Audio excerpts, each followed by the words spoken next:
小徒弟，我是淘淘，欢迎来意大利找淘淘。今天我们要继续介绍佛罗伦斯3日游的攻略。还没有看过上一集的朋友，记得点上方小卡片哦。72个小时跟着淘淘这样走，带你玩遍佛罗伦萨，肯定会少走很多冤枉路，让你轻松掌握20几个必玩景点、路线、必吃美食以及住宿区域选择跟避雷指南，真的是干货满满。赶快按赞、订阅并开启小铃铛哦。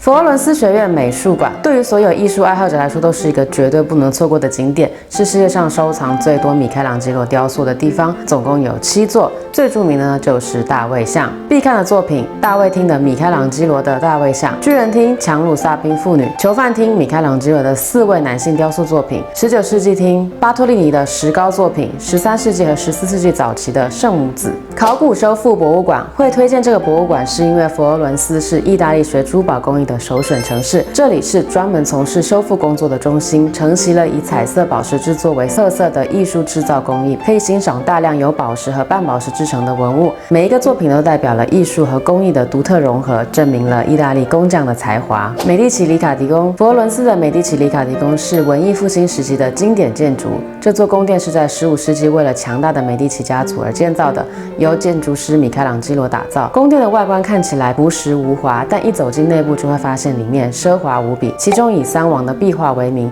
现在这座宫殿已经变成了一个博物馆，展示着佛罗伦斯和意大利历史上最重要的黄金时期。圣老伦佐广场，广场上有很多小店，想要买手工艺品和纪念品的朋友呢，记得来这边。沿着广场一路往下走，就会接到圣老伦佐市场。从这里周1到周5都会有市集，市集上有很多的手工艺品以及纪念品，重点是这里还有很多的小吃。不过可以忍耐的话，还是建议直接到佛罗伦斯中央市场里面吃，里面的东西更有特色哦。佛罗伦斯圣马尔古大殿，这座博物馆展示了一系列文艺复兴时期的大师的绘画作品，以宗教艺术为主，汇集了安杰利科修士世界上最重要的作品收藏，有基尔兰达约的《最后的晚餐》，保罗乌切利的《圣母与圣婴》等等。对于文艺复兴时期宗教艺术有兴趣的朋友呢，记得来这里参观哦。成立于1544年，是世界上最古老的植物研究机构之一，致力保护和研究植物，也是佛罗伦斯市中心的一个绿色宝藏。对于植物有研究的朋友，绝对要来走走。除此之外，这里也非常适合拍照，真的是随拍随美。第2天的美食地图在这边，从啤酒厂变成文学咖啡馆，聚集了19世纪末的知识分子，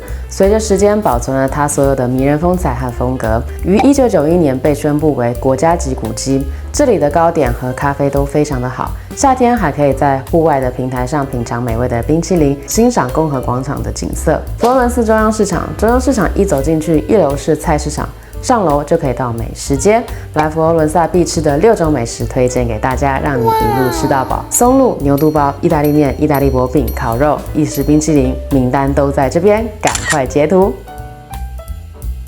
来佛罗伦萨一定要吃佛罗伦斯式剔骨牛排。我知道网络上大家都很推荐某几间店，但说实在的，我个人觉得那几间并不是最道地的，比较像是网红店。当然，这是我个人的想法。淘淘这边推荐3间最道地的4根手指头厚度的佛罗伦斯式剔骨牛排。佛罗伦斯式剔骨牛排连骨的重量一般是有1公斤，厚度呢一定要在3跟4根手指之间的厚度才算是正宗的佛罗伦斯式剔骨牛排。一个人基本上是吃不完的，所以建议大家至少2到3人点1份。最后一天，斯特罗奇宫是美第奇家族的宿敌斯特罗奇家族所建立的，也正是因为这个原因呢，它的规模比同为3层楼的美第奇宫还要大。推荐大家去 Netflix 上面搜寻美第奇家族，里面有讲述2大家族的爱恨情仇史，真的很有趣。参观斯特罗奇宫其实是免费的，不过因为现在这个地方它变成是办展览的地方，展览呢就必须要购票入场。佛罗伦斯圣神大殿，教堂内收藏许多佛罗伦斯艺术家的作品，但其实这座教堂有名是因为有米开朗基罗木质耶稣受难像，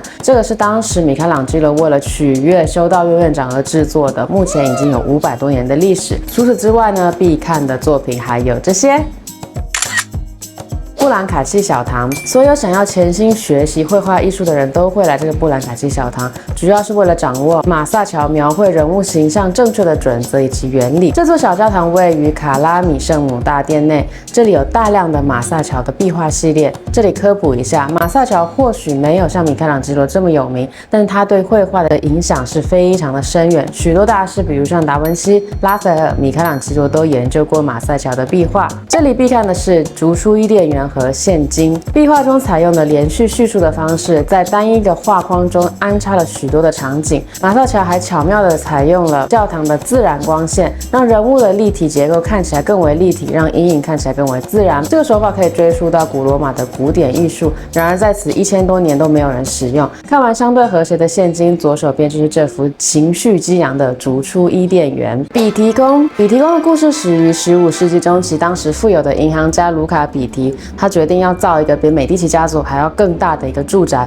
然而立马陷入财政困难，最后呢还是被美第奇家族给买走。在1865年，佛罗伦斯成为意大利首都时，还成为了 Vittorio Emanuele 2世的住所。参观比提宫必看巴拉蒂纳画廊，这里展示了托斯卡纳大公广泛的收藏，著名的作品包括皮利普利皮以及拉斐尔的作品。皇家公寓展示佛罗伦萨大公国君主的日常生活，共有20个展厅。现代艺术画廊展示了18到20世纪意大利艺术作品。大公宝藏展示了托斯卡纳大公的珠宝、钟表、银器、宝石以及他们收藏的浮雕以及刻玉。时尚与服装博物馆收藏了超过6000件的古代和现代服装，包括 Valentino 和 Armani 等设计师的作品。波比利花园位于比提宫后面的波比利花园，由美第奇家族来维护，成为欧洲宫廷典范的意大利式花园。广阔的绿色空间成为了一个室外的博物馆。花园内有许多古代以及文艺复兴时期的雕塑、大型的喷泉以及洞穴。一定要去露台区，那里有18世纪的咖啡亭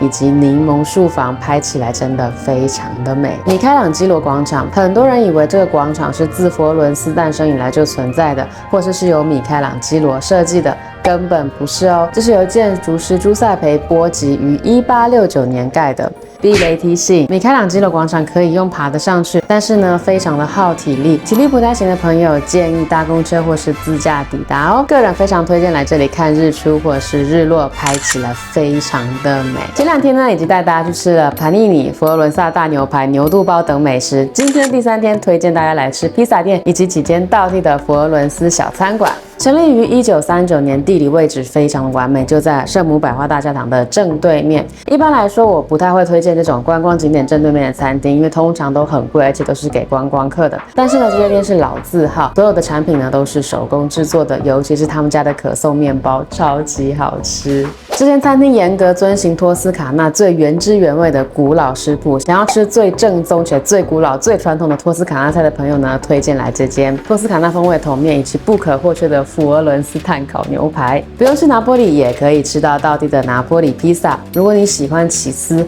这间披萨店你一定要来，上面的起司真的是多到爆。每周呢都会推出新品，比如说像托斯卡尼的黑松露披萨等等。在点餐前呢，看一下店内的黑板，上面会写当日的特色菜哦。好，以上就是佛罗伦萨3日游的旅游攻略。72个小时跟着淘淘这样走，肯定会少走很多冤枉路哦。如果你喜欢淘淘的影片的话，记得按赞、订阅并开启小铃铛哦。淘淘带你看更多的台艺大不同。Ciao, a presto!